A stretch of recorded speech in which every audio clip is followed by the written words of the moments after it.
Hello, everybody, and welcome to Cider Week, New York City. It's Saturday. We are finishing up a really phenomenal week. We've had some really great online events and some in-person events happening as well. I invite you to check out all of our online events that have happened right here on our YouTube channel at New York Cider Association TV. I'm Scott Ramsey with the New York Cider Association, and I'm really excited to share with you this virtual harvest tour from Eve's Cidery. Now, we had Cider Week Finger Lakes a few weeks ago, and they produced this film for Cider Week Finger Lakes, and it was so special. We wanted to play it for you again here for Cider Week New York City. While we're playing, I am enjoying some of the porter's perfection. I know it's a little early on a Saturday, but maybe it's not that early at all. So I thought it'd be perfect to enjoy that while we watch this virtual harvest. So without further ado, I am going to share the screen here and we'll start playing. Thanks for joining us for a virtual peek into what's happening at Eve Cidery during the 2020 harvest. I'm Autumn. And I'm Ezra, and this video was produced by our daughter, Layla. We've been growing apples and making cider with them for the past 18 years and are privileged and deeply grateful to live on this beautiful and unique spot on Earth. We farm 2 hillside orchards at the intersection of the Northern Appalachian Plateau and the Southern Finger Lakes. Our orchards are holistically managed with the goal of growing cider apples, not fresh-eating apples, in a way that is harmonious with nature and where we try to give back as much as we take. Our farm is certified organic. The harvest is the culmination of 9 months of hard work, high-pressure decision-making, and good and bad luck with the weather. And beyond that, it's the result of years and years of planning, planting, laboring, training baby trees, practicing thoughtful horticulture, and overcoming, to various degrees, many setbacks and failures. During harvest, the hard work that defines the agricultural profession ramps up to a whole new level. There are just 2 months to get all the apples picked, hauled, pressed, and fermenting before winter sets in. The day that heavy freeze arrives, it's over. So we act like crazy squirrels, frantically gathering the bounty before it's too late. Harvest is a revealing of vintage, the plumage, if you will, the character of the growing season. This particular growing season, 2020, has been largely defined by lots of sun and very little water. It is also an off year for both the biennial wild fruit and in our organically managed Albee Hill orchard, but not for our Newfield orchard. Overall, the quality of the fruit that has been coming in is very high. High Brix, which is the sugar content, and high acid. Lower than normal juice yields, small fruit, but that's to be expected in a drought year. So there's this excitement to the harvest, the revealing, the gratification of realizing the results of your hard work. And there's also the planning and execution of your vision. I don't know what squirrels do. I don't know them well enough. To me, it looks like they're running around willy-nilly, stuffing themselves in hollow trees with random piles of nuts. But there's probably an elaborate method to their madness. I don't know. I think harvest is like one of those things where if you know, you know. On the outside, we probably look like distracted, unreliable, stressed out, unavailable, crazy people. On the inside, harvest is anticipated, worried about, prepared for, planned out, and ultimately executed. We do all the picking ourselves here at Eve Cidery. There's a real art to picking, and I think sometimes that's lost in a culture that looks at picking as a chore to be done with commodified labor or even machines. We're not above hard labor. Being a fast picker is a badge of honor. Being fast requires skills. Picking multiple apples in one hand, not ripping spurs, which contain next year's fruit buds, off at the apple. Picking at the right time, and knowing the variety. Do we pick this off the tree? Do we shake and drop? Do we make multiple pickings of drops? So there's figuring out when to pick, then getting it picked efficiently, and then getting it back to the cidery. Because one of our 2 orchards are on a steep cliff perched above the cidery, and the other orchard is 9 miles away and a half a mile from the road.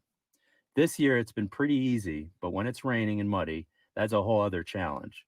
Picking in the rain, getting equipment stuck. Anyway, So many logistics, but because there's so much setup and cleaning and breakdown involved with our press, we try to compress our pressings into 4 or 5 for the season. Some last for several days. We need to be thinking about how to coordinate picking with pressing, how long certain apples can sweat, which are going into a field blend, which is a pressing of several varieties harvested together and pressed together, what tanks and barrels of various sizes are available, and so on. To make this go smoothly in real time takes planning. Crop estimates play into this, and the inspiration for future ciders and experience from past harvests. It's a complicated dance. The apples that have been picked and are waiting to be pressed congregate in the barn and go through a process of ripening off the tree called sweating. During this time, more starch converts to sugar and aromas develop. On press day, the idea is to have all the apples ready and waiting, the tanks washed and ready for filling, and the press sanitized and ready to grind.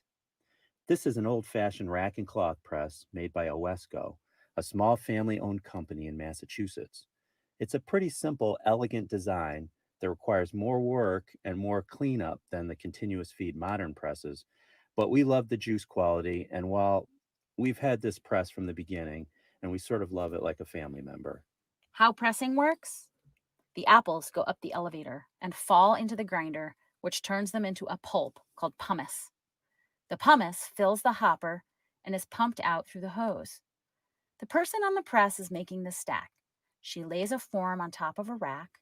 She lays a cloth in the form, fills the form with pumice, folds the cloth, lays the rack on top, and repeats the process 13 times.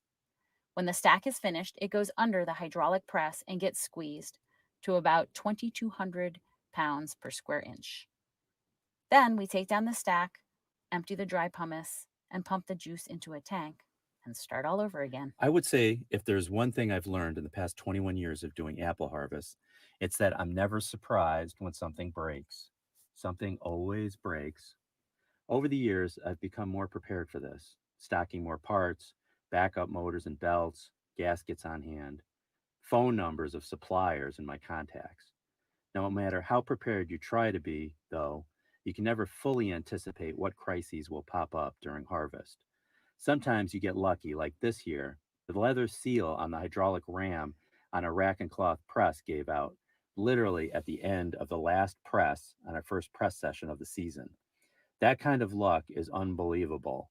It could have given out halfway through the second press on a Saturday morning when you have to lose the pumice and scrape it off the claws for hours and not be up and running until Tuesday at the earliest, except that your press crew won't be back until Thursday. And meanwhile, the apples are not happy sitting around in bins getting overly ripe, and the apples in the orchard you were supposed to be picking are starting to drop. Trust me, I know what that is like. It's happened before. This kind of work is not all romance, and if you don't love fixing things, or at least be able to, farming might not be the right profession for you. When people ask me what my cider making philosophy is, I say keep things clean, make as little intervention as possible, and let the fruit speak for itself. That's not vague marketing speak, although it almost sounds like it. These things are directly related. We are interested in expressing terroir through our ciders.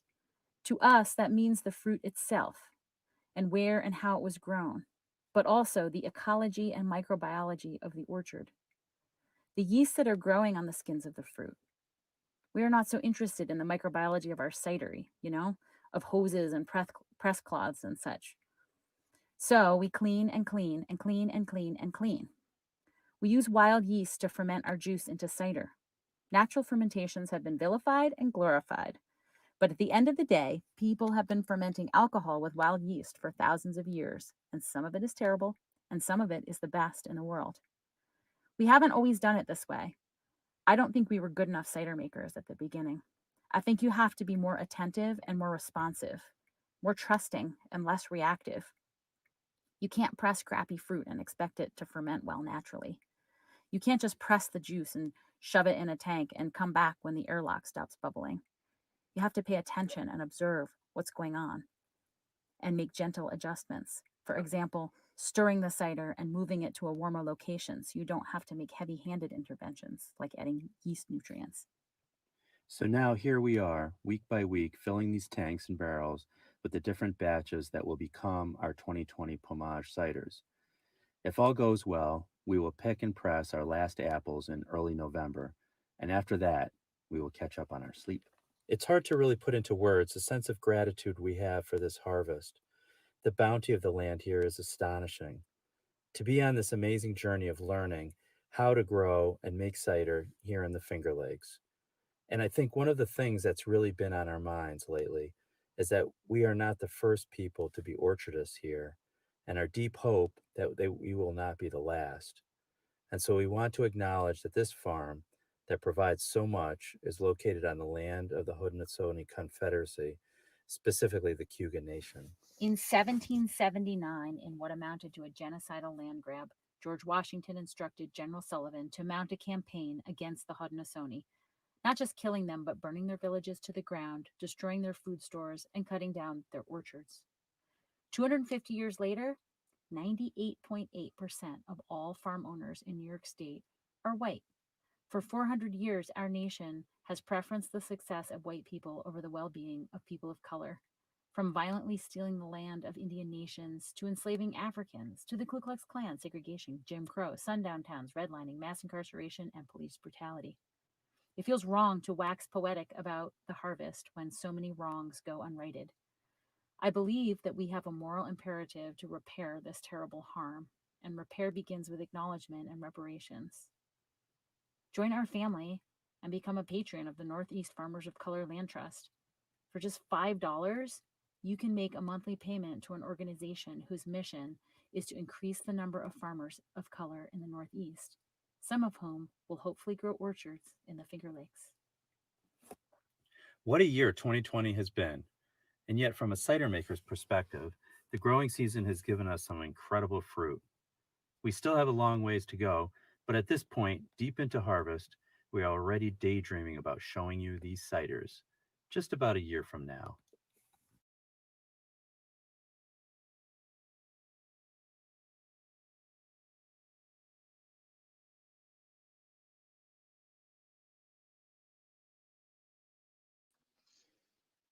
That was fantastic. Thank you so much, Autumn and Ezra, for sharing your story with us, welcoming us into your space and talking us through your harvest.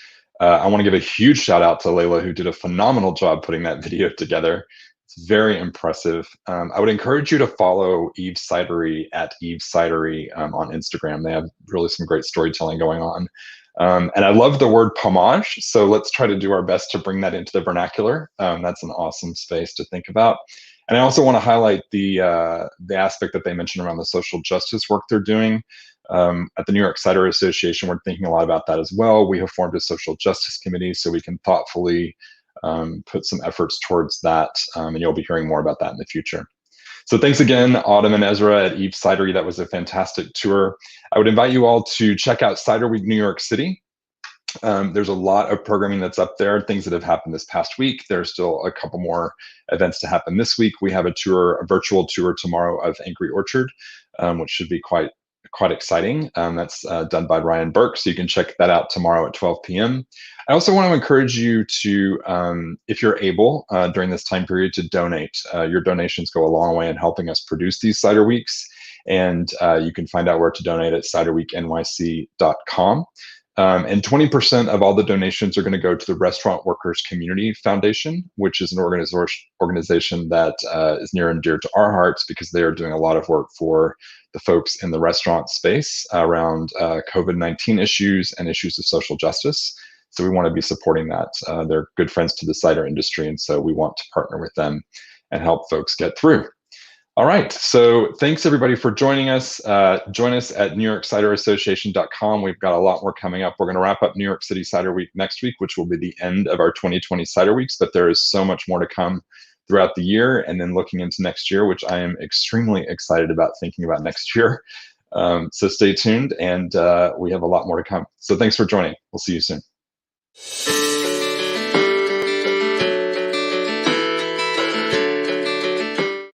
Cider Week New York City is brought to you by the New York Cider Association and is made possible by the generous support of these sponsors and by the support of our official Cider Week New York City participants. Join us at NewYorkCiderAssociation.com.